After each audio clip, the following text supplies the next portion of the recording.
What's going on YouTube? So today the video is going to be about what my personal workout is and how I do it, and if I would recommend doing it like this or if I would recommend doing something else, and you know, the whole gist. Hope you enjoy. If you like the video, drop a like, hit the bell icon for post notifications, always drop a comment, and if you haven't already, hit that subscribe button for me. Appreciate it. So, most of you that watch this channel watch it because of arm wrestling, some people for the pepper stuff, most of the people arm wrestling. So, my workout caters very heavily towards arm wrestling. That's pretty much the gist of the reason why I go. I'm not including what I do for core and legs in this. I just don't see a need in giving all that because it doesn't really help. Anyway, what I do for workouts, pretty much 3 to 4 times a week. I go every other day. So some weeks it's 3, sometimes it's 4. But I pretty much do this exact workout every single time. So the first thing that I do is a sit down, 5 sets of 5 reps, heavy curls with the barbell. I do not ever count warm-up sets. So however many sets it takes to warm up, that's fine, whatever. But when I say certain sets and reps, that's workout weight. So I do sit down curls with the straight bar. I'll sit down, curl straight up. I can get really, really heavy with it, and I won't be pulling back real hard. It's fairly strict. It's not quite as strict as, you know, full extension standing curls, but it's pretty strict. And it's a good from 90 all the way up motion, so I can get real heavy with it. It also doesn't hurt my back to do them, so it's another reason I do them. I will sometimes switch it up and do the preachers with the straight bar, where I got my arms over it and I'm letting it come down and pull it back up. But generally, I enjoy the sit-down curls better. So after that, I have pronation work, which I do standing curls. I put the strap in my hand. It's tied to a kettlebell. And I do standing pronation curls. I do a 5x10 both arms.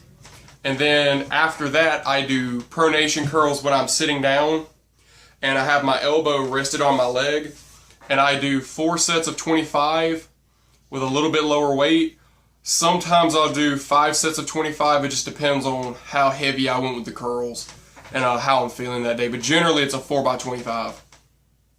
When I get done with that, I work out my riser. I do a 5x10 riser curl with the strap in my hand that goes over my fingers down. And then I'll do some static holds. After the static holds and the 5x10, I'll hold the strap, I'll plant my arm, and I will just let my riser kick up. I won't do any curls, I'll just let the riser kick up. And I do a 5x10 on that as well. I don't feel like doing any more volume than that is necessary. My riser's pretty cooked on both arms, honestly, after just the curl sets. But I really find it necessary to drop the weight and really engage in it. I've seen a huge difference with my riser doing that. And I would really recommend most people do that as well. What I do after the heavy curls, pronation work, and riser stuff, I will then go and do all my lat work. So this has varied with me a little bit on a workout to workout basis. Sometimes, I'll give you both of what I do. I either go to the pull-ups and do some pull-ups, or the lat pull. And if I do the machine lat pull, where it's like over my head and down, I'll do a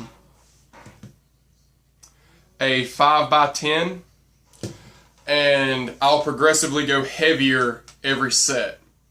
I really feel like the lats need a lot of volume. That's how I personally enjoy training them. I feel like I get more out of it.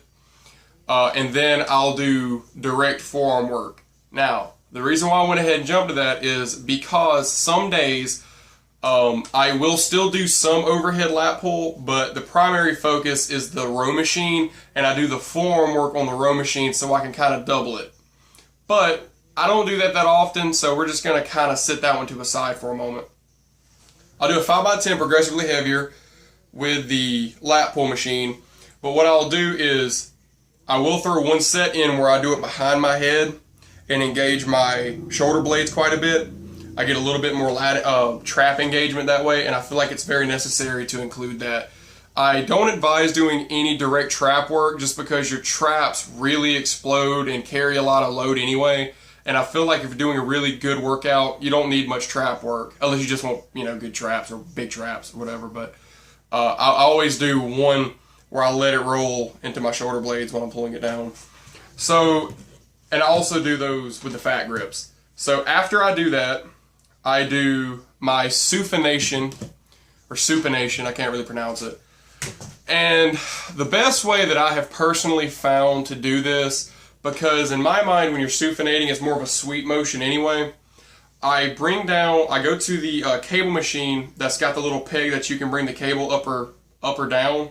I put it about right here. I grab the strap, and then I stand to the side of it and supinate in like a butterfly. So I'm practically doing butterflies with my chest, but I'm allowing all the weight to be pulled with my wrist. And I think that's a really good motion to do. And what that allows you to do is engage your pec naturally when you're trying to get into like a high hook or a really deep committed hook. And on top of that, you can drag with it a lot easier, and it won't be so much like a drag like that. You can stay really, really tight when you're doing a drag on the table.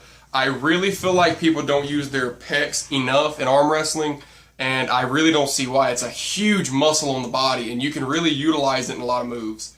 So after I get done with the, when I get done with that, and by the sets of that, I do 10 to 20 reps warm up. I really hit the warm up sets good with this, because for me, when I'm doing supination, I get kind of heavy and it can tweak your wrist pretty easy. So I do progressively heavier. I'll do a 10, 8, 6, 4, 2. And then after I get done with that, I'll go back and then I'll hit a 5x5. My pecs I use quite a lot of pec, so I stay doing a lot of volume with it. And I just find that to be very useful. The 5x5 that I do at the end, I do with I'd say about 60% of my max. It's about half. So if you can max out and do about 100, I would say anywhere from 40 to 60. It should be enough to get some good work in, but it shouldn't kill you in every set. You should be able to get the reps out, but you should definitely feel it.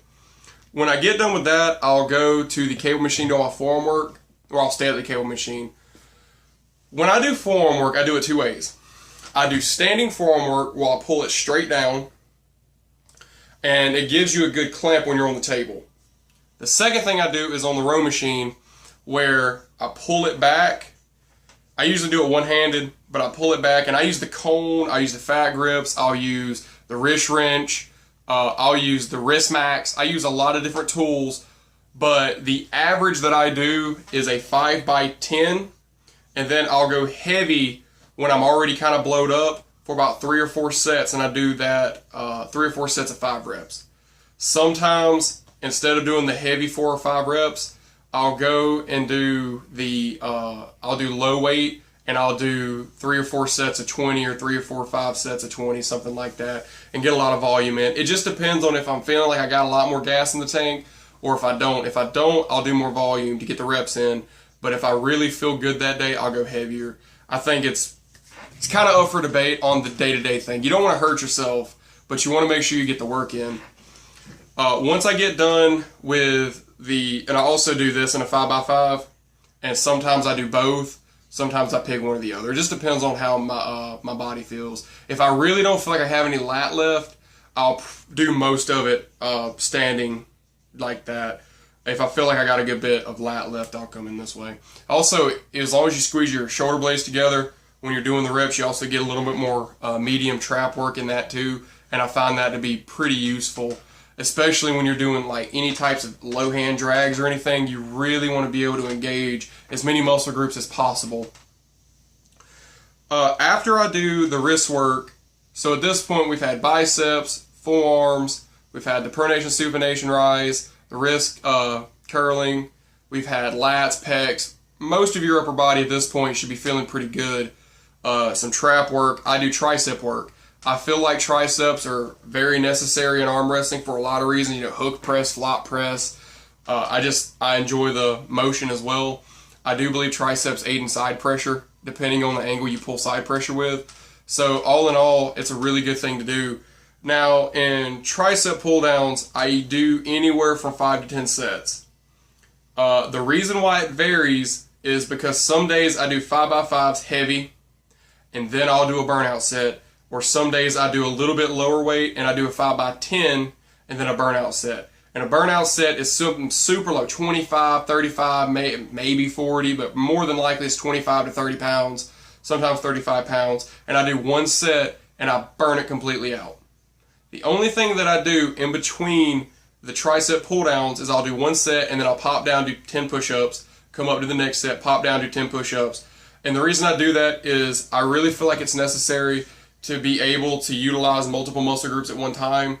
Push-ups do allow you to use your pecs, shoulders, it can use your lats, it can use, of course it uses triceps. It uses a lot of different things, and I feel like it's good to be able to compound move your body in focus with another muscle group. I really focus on the triceps in this workout. That's why I do tricep pull downs and then push-ups. And my triceps get really, really fatigued doing it. It finishes my chest out from doing the supination work. I really think it's a good workout. After I get done with the tricep work, I go and do front and side delt raises. The way I do this is I do 5 reps to the side and 5 reps up front with dumbbells. And I do this, I start with the lowest one I can find, so normally a 5. I do 5 and 5. Then I do 10 pounds, 5 and 5, and I go all the way up until I cannot do it anymore, which usually it's around 30 pounds, 35 pounds. By then, doing 5 sets of weights before you get to 35 or whatever it was, I'm feeling pretty good. Then I go all the way back down, and I do 5 on both. And if I can't get it, I rack it, hold on a minute, come back, and I get all my reps in. I always get all my reps in on the delts. I feel like people really neglect the delts in arm wrestling too, and I feel like it leads to a lot of shoulder injuries. I personally feel like having very bulletproof shoulders is extremely important, especially with people that really rely on the shoulders and elbows. I really feel like it's necessary to get these accessory muscles in here like the delts and the triceps, because it will really balance your upper body out when it comes to utilizing so many muscle groups in arm wrestling. So what I'll do, I will list the entire workout in the description with the names of the workout with my reps and sets, and I do this 3 to 4 times a week, and I have seen humongous gains on this.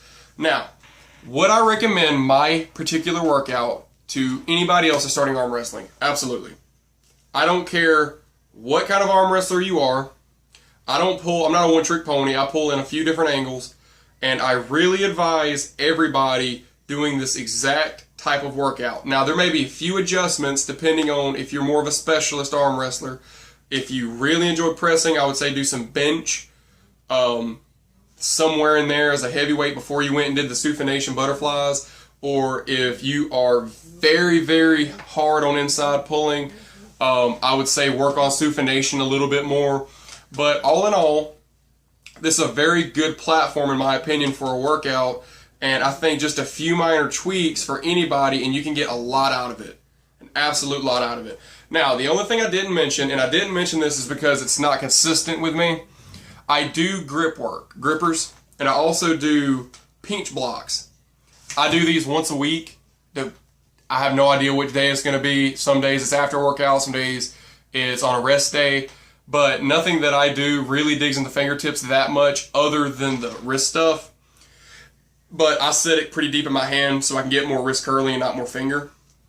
So I do dedicate one day a week at least to pinch blocks or grip work, grippers, and I just do a lot of volume. I will go heavy sometimes, but I mean it's not much. I generally just do a lot of volume in it and try and keep them fingers really strong. I feel like having strong fingers is necessary. You can always loosen up pressure, always. But if you need to have your fingers utilized more at any given time, it's good to have that as an extra strength. It's never bad to have any extra strength whatsoever. So I would recommend this workout. If you don't believe in this workout, or if you have something that you do that's totally different, comment it, because I would like to know what other people are doing and how other people are getting effective. As far as table time goes, I like to arm wrestle 1 time a week. I don't feel like it's necessary to do it any more than that because my recovery is longer arm wrestling on a table than it is in the gym. I can keep everything a lot more staggered and in line at the gym. I don't really have a whole lot of risk for injury, but at the table it's a lot bigger, so I think pulling once a week is the way to go. So yeah, if y'all are as different, let me know, guys. I really appreciate y'all watching, And yeah, peace out. Stay blessed.